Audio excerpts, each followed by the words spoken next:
자, 오늘은 종려주일입니다. 종려주일 하면은 예수님께서 공생의 3년 마지막 한 주간을 앞두고 제자들과 함께 예루살렘으로 입성을 했습니다. 그때 많은 사람들이 나와서 제자들은 자기의 겉옷을 예수님 앞에 펴고 어린아이들과 마음이 순수한 이런 많은 사람들이 종려가지를 흔들면서 호산나 호산나 외치며 예수님을 왕으로 영접한 날이 오늘 종려주일입니다. 오늘 예수님께서 종려주일날 예루살렘에 입성하시고 나서 그리고 어떤 일이 일어난가 하면 고난주간이 시작됩니다. 왜냐하면 십자가를 지기 위한 준비 과정을 차곡차곡 걸어서 예수님께서 십자가 지시고 그리고 우리의 죄를 사하신 후에 3일 만에 다시 부활하는 부활주일, 주일을 맞습니다. 그래서 우리 기독교 역사상 이 한 주간이 어떻게 보면 가장 중요한 시기라고도 볼 수가 있습니다. 우리 교회에서도 이 한 주간 특별 새벽 기도회를 통해서 주님의 십자가의 길을 다시 한 번 더 생각하면서 우리의 죄삼 그냥 사해진 것이 아닙니다. 하나님의 은혜로 되어졌지만 거기에는 죄에 대한 값을 치렀어요. 하나님 아들 되시는 예수님께서 친히 십자가 지심으로 우리의 죄값을 치렀기 때문에 우리가 더 이상 죄에 매여 있지 않고 해방된 줄 믿습니다. 자, 그래서 이 한 주간을 우리가 좀 의미 있게 보냈으면 좋겠습니다. 자, 오늘 본문의 이 종려주일을 맞아서 예수님께서 예루살렘 입성할 때 세 부류의 사람들이 있었습니다. 첫 번째는 예수님을 완강히 거부한 사람들이 있었어요. 왕으로 오시는 예수님을 거부한 무리들, 완강히 거부한 무리들. 그리고 두 번째 부류의 사람들은 냉소적이고 아예 무관심한 이런 부류의 사람들이 있었습니다. 그 당시 대부분의 유대인들이 이 부류에 속합니다. 냉소적이고 무관심한 부류. 그리고 세 번째 부류는 기대와 소망 가운데 왕으로 오시는 예수님을 열렬히 환영하고 그분을 왕으로 모신 이 부류가 있습니다. 결국에 기독교 역사, 새로운 시대의 역사는 누구에 의해 시작되는가 하면 예수님을 왕으로 모신 이 소수의 무리들에 의해서 이들에게 나중에 성령이 임하고 이들을 통해서 복음이 전거되어지고 이들을 통해서 세상이 변화된 줄 믿습니다. 자, 그러면 이 시간 우리 종려주일을 맞서서 나는 과연 어느 부류에 속하는 사람인가? 예수님이 내 마음의 지금 주인으로 나를 다스리는 왕으로 오셨는데 그 부분에 대해서 내가 완강히 거부하지는 않는가? 아니면 예수님께서 나를 다스리길 원하는데 거기에 대해서 예수님의 말씀에도 무관심하고 성령의 감동에도 무관심하고 그냥 나는 나대로 살아가는 그 당시 대부분의 유대인들이 그랬듯이 혹시 나는 그 부류는 아닌가? 우리 시간 한번 살펴봐야 됩니다. 오늘 종려주일 예수님이 왕으로 오셨는데 과연 내 마음 가운데 우리 가정 가운데 우리 교회 가운데 내 삶의 영역 가운데 예수님이 과연 왕으로 역사하고 있는가? 만약에 왕임에도 불구하고 한쪽으로 밀어놨다면 이 종려주일을 통해서 우리가 새롭게 예수님을 왕으로 영접해야 될 줄 믿습니다. 자, 그 당시 완강히 예수님을 거부한 이 무리들은 주로 누군가 하면 소수입니다만은 바리새인들, 서기관들, 제사장들, 그 당시 왕이라고 자처했던 헤롯이라든지 아니면 통치자로 있었던 빌라도라든지 이런 권력자들은 자기 스스로가 내가 왕이라고 생각하기 때문에 또 다른 왕으로 오시는 예수님에 대해서 아주 강력하게 반발했습니다. 강력하게 반발했어요. 지금 이 시대 의외로 많은 사람들이 그 시대 이 예수님이 왕으로 오시는 것을 강력히 반발했듯이 그런 사람들이 있다는 사실입니다. 예수를 믿는 사람조차도 자기 자신의 주인이 자기가 되어서 예수님의 말씀에도 성령의 감동이 있어도 그거에 대해서 과감히 거부하면서 노하면서 자기 멋대로 자기 고집대로 살아간다면 그 당시 예수님이 왕됨을 거부했던 이들과 뭐가 다르겠습니까? 예수님은 왕으로 우리 가운데 오셨는데 내 멋대로 살아간다 생각해 보십시오. 여러분, 이 자기가 자기 마음의 왕으로 사는 사람들은 어떤 특징이 있는 줄 압니까? 항상 불안합니다. 그 당시 바리새인들, 서기관들, 제사장들 스스로가 왕이라고 생각했고 스스로가 잘났다고 생각했기 때문에 자기보다 잘난 사람, 왕 대신 예수님이 오니까 그들이 벌벌 떨었어요. 그러면서 예수님 복음 전하는 곳마다, 가는 곳마다 따라다니면서 불안한 마음을 가지고 경계심을 늦추지 않으면서 예수님을 경계했습니다. 왜? 자기가 왕이라고 생각했는데 다른 왕이 오니까. 그러면서 이 사람들은 어떻게 살았는가 하면은 자기들이 모시고 있는 자기가 진짜 왕이 아니거든요. 가짜를 잡고 왕으로 모시고 있으니까 얼마나 불안했겠습니까? 얼마나 힘들었겠습니까? 그러다 보니까 계속해서 이 사람들의 특징은 자꾸 자기 자신을 머머인 척 하는 거예요. 머머인 척.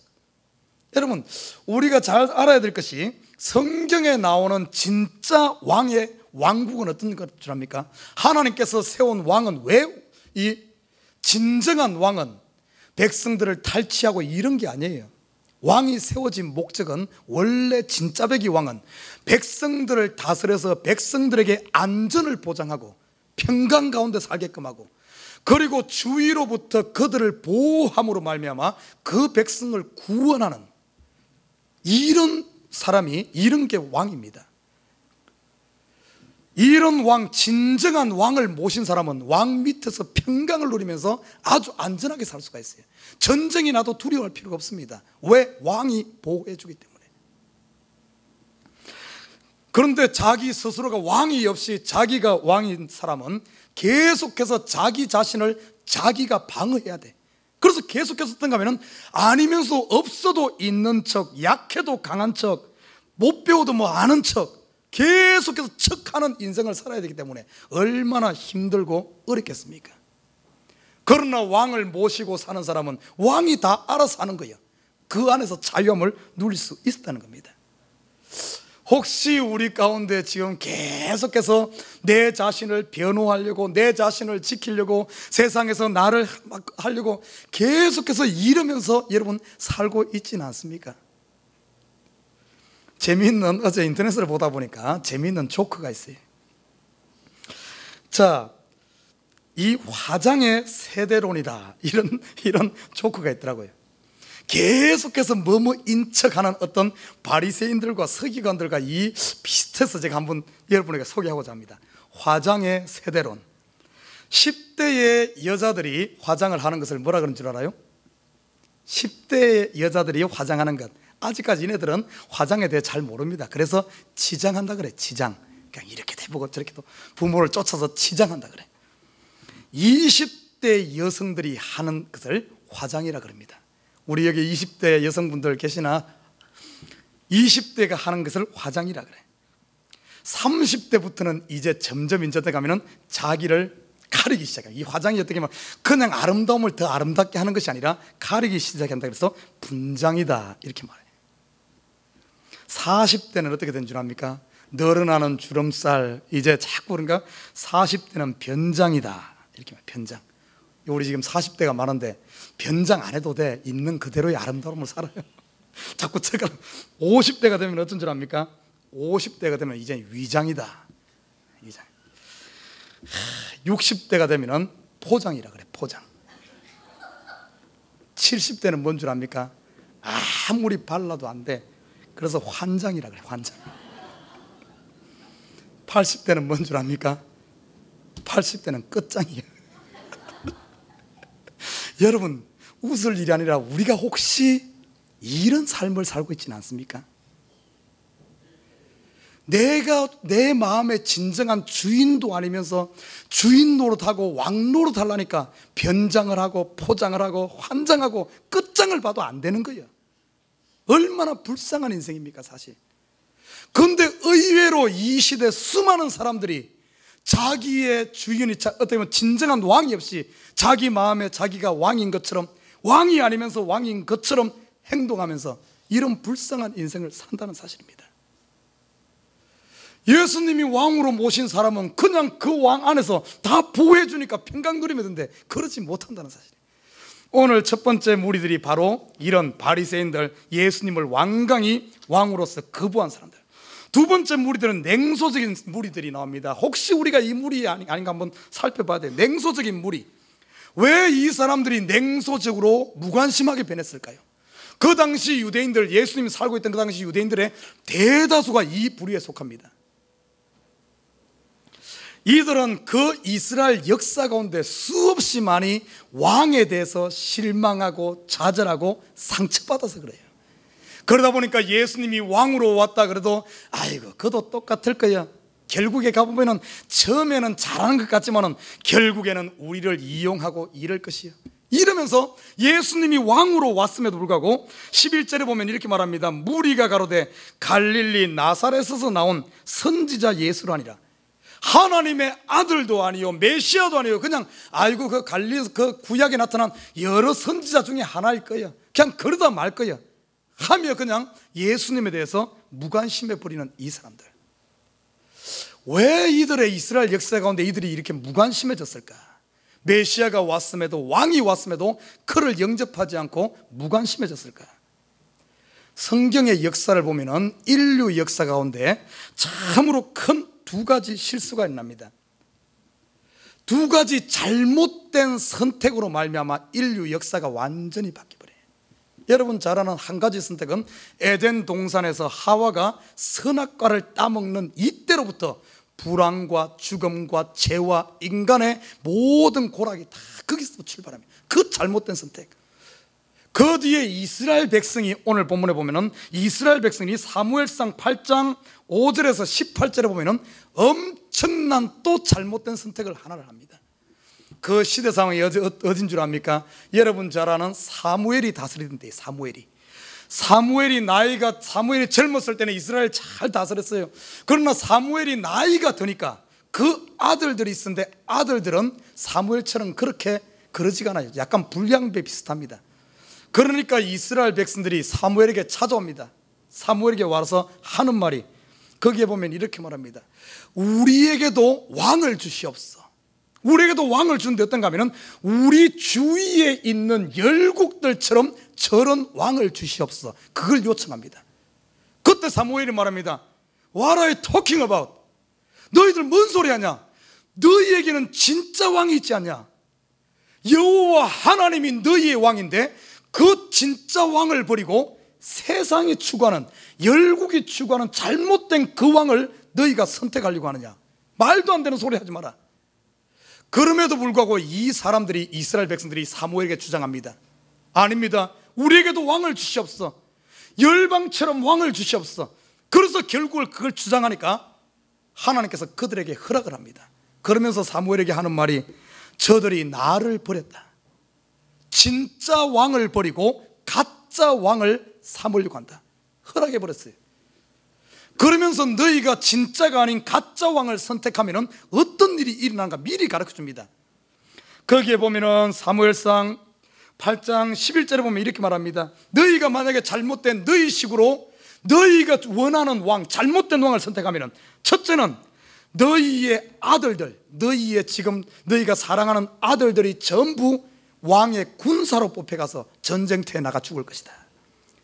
두 번째는 너희의 자녀들이 전부 왕을 위해서 강제 노역을 해야 될 것이다. 너희가 잘못된 왕을 선택하면 너희의 딸들은 왕을 위해서 떡을 굽고 노예처럼 해야 될 것이다. 그리고 너희가 가지고 있는 가장 좋은 것들은 왕이 자기를 위해서 취해갈 것이다. 그래도 왕을 달라 그러냐? 그래도 이 백성들이 우기면서 우리에게 왕을 주십시오. 진짜 왕을 버리고 가짜 왕을 선택하게 됩니다. 그 일로부터 어떤 일이 일어난 줄 압니까? 그 뒤에 이제 사울이 왕이 되죠. 사울이 처음에 왕이 됐을 때는 왕에게 주어진 하나님의 그 20절에 보면은 왕이 해야 될 핵심이 뭔가 하면은 왕은 뭔가 하면은 우리를 다스리며 그 백성을 잘 평안하게 다스리는 것과 그리고 그들 백성 앞에 나가서 전쟁을 해서 결국에는 백성을 지키는 것이 왕의 진정한 의무입니다. 사울을 왕으로 삼아서 하나님을 버리고 잘못된 왕 사울을 삼았을 때 처음에는 사울이 그렇게 하는 것 같았어요. 그러나 사울이 왕이 되고 힘이 얻으니까 어떻게 된지는 아니나 다를까 아들들을 불러다가 자기의 군사를 삼고 전쟁에 나가서 얼마나 많이 죽습니까? 딸들을 불러다가 자기 노예처럼 부리고 이스라엘 종거란 것은 다 취해갖고 와서 왕의 사울이 자기의 이름 내기 바쁘고, 그러다 보니까 이 백성들이 실망하는 거예요. 그 뒤에 보면은 몇몇 다윗을 포함한 몇몇 왕을 제외하고는 전부 왕들이 새로운 왕이 들어설 때마다 이스라엘이 기대를 했습니다. 저 왕은 우리를 평안하게 하고 우리를 안전하게 보호할 것이다 기대를 했지만은 아니나 다를까 전부 왕이 오히려 백성들을 억압하고 전쟁 가운데 가서 죽게 하고, 결국에는 어떻게 됩니까? 이스라엘이 완전히 바벨론에 의해 멸망당하고, 바벨론을 섬기는데 바벨론이 또 억압하고, 그 뒤에 페르시아가 이스라엘을 억압하고, 헬라가 억압하고, 로마가 억압하고, 아무튼 이 땅에 그들이 선택한 왕들마다 백성들을 탈취하고 백성들을 힘들게 하는 거예요. 이런 엄청난 아픔의 역사 가운데 있었기 때문에 어떻게 된 줄 압니까? 예수님이 왕으로 오신다 그러니까 또 그런 거예요. 아이고 그도 그러다가 결국에는 우리 거 다 싹 어떻게 보면 이용할 거예요. 이러다 보니까 무관심으로 빠져버렸어요. 여러분 한번 생각해 봐요. 지금 이 시대에 남의 이야기가 아니라 혹시 우리가 하나님의 참 왕이 아닌 잘못된 왕, 내 마음 잘못된 것 주인 삼았다면 처음에는 되는 것 같지만 결국에는 그것의 종이 되어버립니다. 이 시대 한번 봐요. 많은 사람들이 돈을 왕으로 삼아가지고 돈이 나를 행복할 것 같지만 결국에는 돈 때문에 나의 시간 낭비, 몸도 상하고 결국에는 어떻습니까? 그 돈의 노예가 되지 않습니까? 명예가 나의 왕같이 명예만 취급하면 내가 행복할 것 같고 내가 안전하게 보호 안 받을 것 같고 내가 평강 가운데 살 것 같지만 명예 얻고 나면 그것 잃지 않기 위해서 오히려 더 매이는 거예요. 더 노예가 되어버립니다. 쾌락이 나를 어떻게 보면 행복할 것 같은데 쾌락은 해도 끝이 없는 거예요. 그래서 결국에는 못 망치고 모든 인생을 불살라 버리지 않습니까? 잘못된 왕을 선택하고 나니까 이스라엘 역사가 이 백성들이 그렇기 때문에 그런 상처 때문에 예수님이 왕으로 왔음에도 불구하고 그걸 영접하지 못하는 이런 안타까운 모습을 보게 됩니다. 여러분 지금까지 살면서 얼마만큼 많이 실망했습니까? 때로는 이것이 나를 할 것 같은데 가보니까 그것이 나를 또 실망 주고, 저 사람 만나면 저 사람이 나를 그렇게 할 것 같은데 그 사람이 나를 실망 주고, 자녀 키워놓으면 자녀가 나를 행복할 것 같은데 나중에 가서는 저들끼리 그냥 가버리고, 어떻게 보면 잘못된 선택으로부터 시작한 거예요.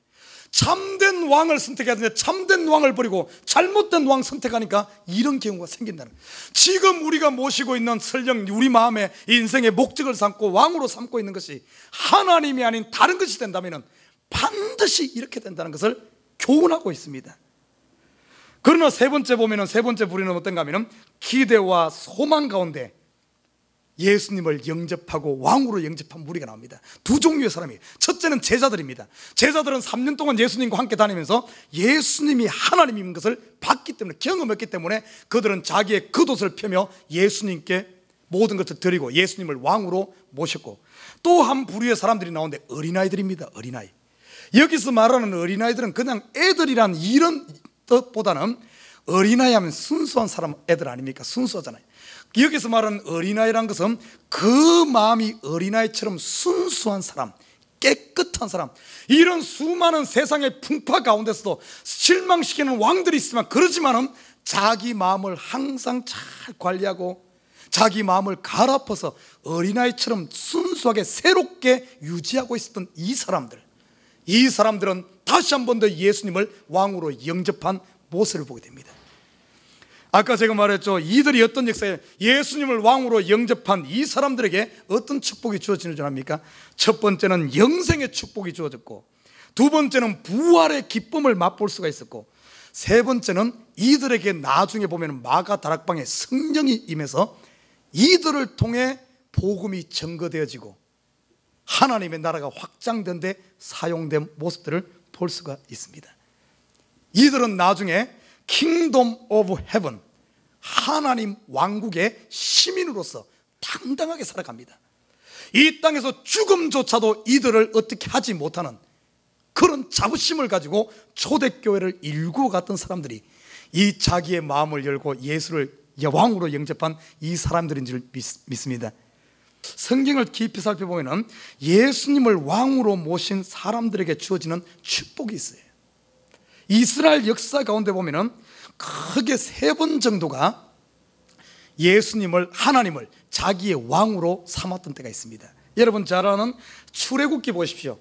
출애굽기 때 보면 하나님을 이스라엘 왕으로, 온전히 제대로 된 왕을 그들의 왕으로 모셨습니다.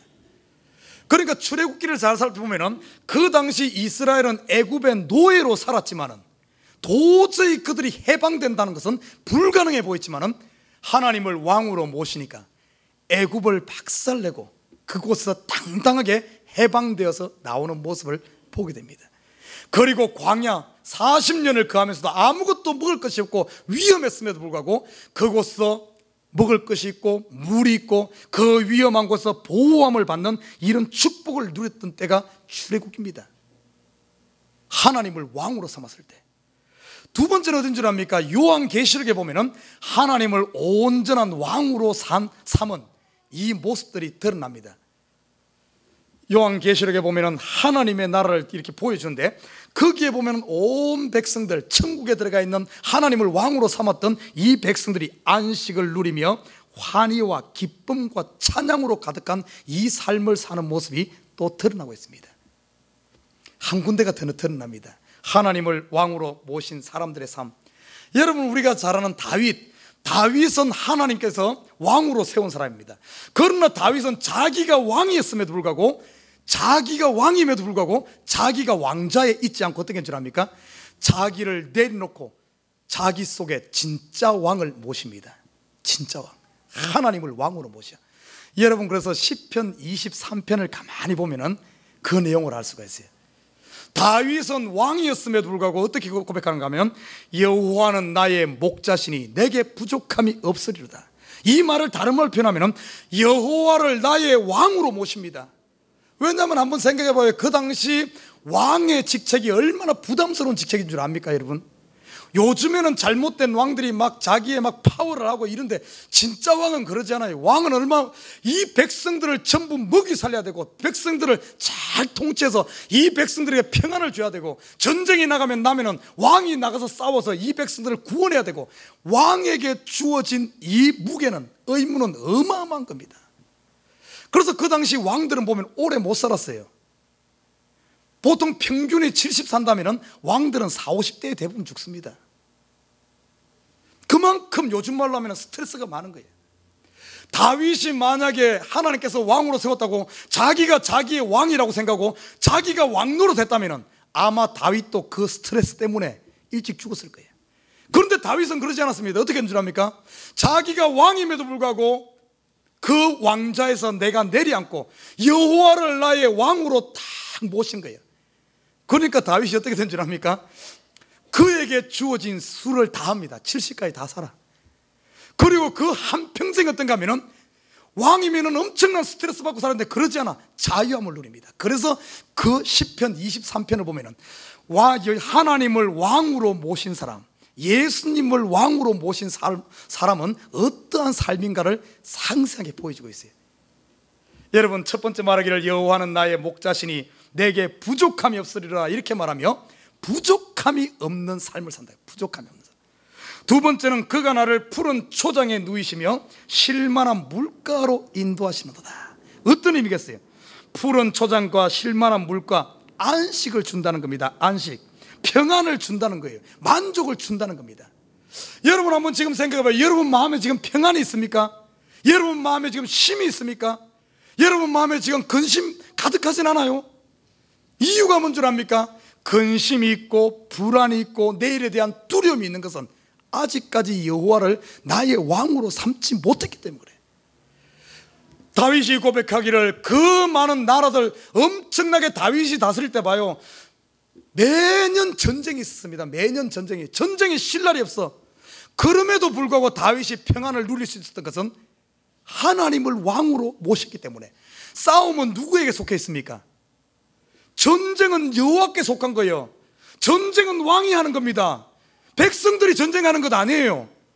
왕이 전쟁하는 거예요. 왕이 전쟁 나면은 왕이 군사들을 이끌고 가서 왕이 싸울 일이요. 왜 걱정합니까? 왕이 싸우는데. 왕이 없는 사람은 자기가 나가 싸워야 되니까 두려운 거예요. 왕이 있는 사람은 왕이시여 나가시옵소서. 그리고 그게 안전을 누리는 거예요. 다윗이 하나님을, 여호와를 왕으로 삼고 나니까 전쟁 났어. 하나님 전쟁 났네요. 하나님 오시옵소서. 하나님 나의 뭡니까? 의로운 팔이 되시옵소서. 나는 하나님께 피합니다. 하나님이 전쟁을 승리로 이끈 줄 믿습니다. 여러분, 이 왕을 모시는 거, 제대로 된 참된 왕을 모시면은, 지금 우리 여호와를 왕으로 모시고 예수님을 왕으로 모시게 되면은, 여러분 문제, 인생 문제 어려워요. 전쟁 났습니까? 직장에 전쟁 났어요? 가정에 전쟁 났습니까?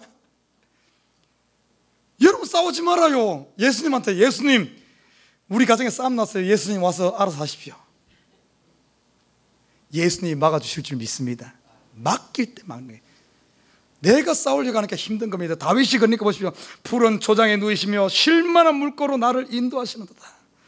3절에 보면은 내 영혼을 소생시키시고 나를 의의 길로 인도하시는도다.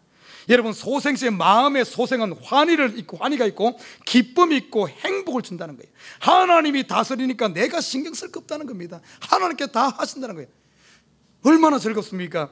그리고 4절에 보면은 내가 사망의 음침한 골짜기로 다닐지라도 해를 두려워하지 것은 주께서 나와 함께 하심이라. 비록 인생 가운데 어려움이 있고 환란이 있어도 내가 내 마음의 왕이 아니고 참된 왕 하나님이 왕이니까 하나님이 그곳에서 지키신다는 거예요. 아니나 다를까 다윗이 하나님을 온전히 의뢰하고 왕으로 삼으니까 다윗도 우리와 똑같은 고난과 환란을 겪었어요. 얼마나 어려움이 많았습니까? 억울함 당하기도 하고 애매하게 쫓기기도 하고 집 없이 홈리스로 살기도 하고. 여러분, 홈리스 하루 이틀도 아니요, 광야로 쫓아 한 10여 년 가까이를 홈리스로 살고 그 나라에서 매국노 취급당해가지고 그 나라에 있을 수 없어서 망명 가기도 하고 블레스에서 망명 가기도 하고 얼마나 어려움이 많은지 모릅니다. 자기가 또 실수해가지고 또 막 그거 덮느라고 수치스러운 일이 있었고 우리와 똑같은 삶을 살았어. 사망의 엄침한 골짜기로 다녔지만은 중요한 것은 뭔가 하면 다윗은 하나님을 왕으로 삼았기 때문에 그런 가운데서도 그 골짜기에서 헤어난 줄 믿습니다. 하나님의 막대기와 지팡이가 다 그걸 보여주는 거예요. 다 지키는 겁니다. 그리고 5절에 보면 뭐라 그럽니까? 내게 상을 베푸시고 내 잔이 넘치게 부으신다, 이 고백을 하지 않습니까? 여호와를 왕으로 모시니까 상을 베푼단 말은 보상하신단 말이고 우리의 명예를 회복시킨단 말이고 잔이 넘친다는 말은 감사한다는 거예요. 감사가 넘치게 하고. 그리고 내 잔이 넘친다, 이 말은 더 깊이 보면은 그 하나님을 왕으로 모신 하나님 왕국의 시민, 왕의 시민이 된 것에 대한 프라우드를 가지고 산다는 거예요. 프라우드를 가지고. 그리고 6절에 보면은 여호와의 집에 영원히 거하리로다, 이렇게 고백하며 그의 삶이 안전하고 영생의 축복까지 누리는. 여러분, 오늘 종려주일입니다. 종려주일. 우리 마음을 한번 봐요. 지금 여러분 다윗만큼 일이 많습니까? 다윗만큼 스트레스가 많습니까? 다윗만큼 할 일이 많아요? 싸워야 될 전쟁도 많고 백성 돌봐야 될 많고 이만큼 많습니까? 다윗은 이만큼 많음에도 불구하고 이 평강을 누렸는데 우리는 기껏 해봤자 요만큼 하면서 다윗보다 더 근심하고 살지는 않습니까? 왜 그럽니까? 이유는 딱 한 가지요. 내 속에 참 왕을 안 모시고 내가 왕도 아니면서 가짜가 진짜 노릇 하려고 하다 보니까 환장하고 끝장나는 겁니다. 더 이상 그렇게 살지 말아요. 왜 그렇게 삽니까? 오늘 이 시간 종려주일을 맞아서 다시 한 번 더 예수님을 나의 왕으로 모시길 주님을 부탁드립니다. 예수님이 왕이 된다면 다윗의 시편 23편이 여러분의 고백이 될 줄 믿습니다. 여러분, 자부심 가지고 살아갈 수 있는 거예요. 킹덤 오브 헤븐, 하나님 왕국의 시민으로서 프라우드를 가지고 살 수 있는 줄 믿습니다. 왜 두려워합니까? 이렇게 어떻게 보면 예수님을 온전히 왕으로 모셔드린 이런 사람들에게 오늘 예수님께서 말합니다. 혹시 우리 가운데 아직까지 예수님을 왕으로 못 모시고 모든 근심 걱정 다 이런 거 짊어지고 간다면 오늘 예수님께서 우리를 초청하고 있어요. 특별히 오늘 이 종려주일날 우리를 초청합니다. 마태복음 11장 28절에 이렇게 말합니다. 수고하고 무거운 짐진 자들아 다 내게로 오라. 너 혼자 사느라고 고생했다. 가짜 왕 모시고 사느라고 고생했다. 이제 진짜 왕이 여기 있으니 참된 왕을 모시고 수고한 자들 다 내게로 오라. 이제는 내가 너희를 다스리마. 이제는 내가 너를 대신해서 싸우마. 네가 할 일은 뭔가 하면은 왕이 내리는 이 자비와 은혜 속에서 먹고 마시며 즐겨라. 수고하고 묵은 짐진 자들아 다 내게로 오라. 내가 너희를 쉬게 하리라. 나는 마음이 온유하고 겸손하니 참 왕 예수님 보십시오. 오늘 예루살렘에 입성할 때 그것을 보여주기 위해서 말을 타지 않고 나귀 새끼를 타고 겸손의 왕으로 했어. 겸손하니 나의 멍에를 메고 내게 배우라. 그리하면 너희 마음이 힘을 얻으리니 이는 내 멍에는 쉽고 내 짐은 가벼움이라. 여러분, 이 초청에 아멘으로 화답하시길 주님으로 부탁드립니다. 예수님을 나의 왕으로 모시고 이제는 여러분 모든 것 어려운 일이 그들랑 맡겨요. 왕이 있는데 뭐가 걱정입니까? 왕이 있는데. 여러분 힘듭니까? 주님 오셔서 전쟁 났어요. 누가 나 괴롭혀요. 주님 돈 떨어졌어요. 주님 여기 아파요. 왕을 찾으시길 주님으로 부탁드립니다. 그럴 때마다 왕 대신 주님이 여호와께서 일어나서 이스라엘의 방패가 되고 이스라엘의 산성이 되었듯이 이스라엘의 피난처가 되었듯이 그 하나님이 저와 여러분의 피난처요 산성인 줄 믿습니다. 나는 우리 에버그린 식구들이 오늘 종려주일을 맞아서 예수님 진짜 가짜의 왕 혹시 모시고 있으면 이제 버려. 가짜 버리고, 혹시 지금 상처받아갖고 아이고 왕 그러면 치가 떨려, 여러분 다시 마음 새롭게 하고 진짜 벽이 예수님을 호산나 다윗의 차손으로 오시는 이여 왕으로 모시고 이 왕 앞에서 행복을 누리는 저와 여러분 되시길 주님으로 부탁드립니다.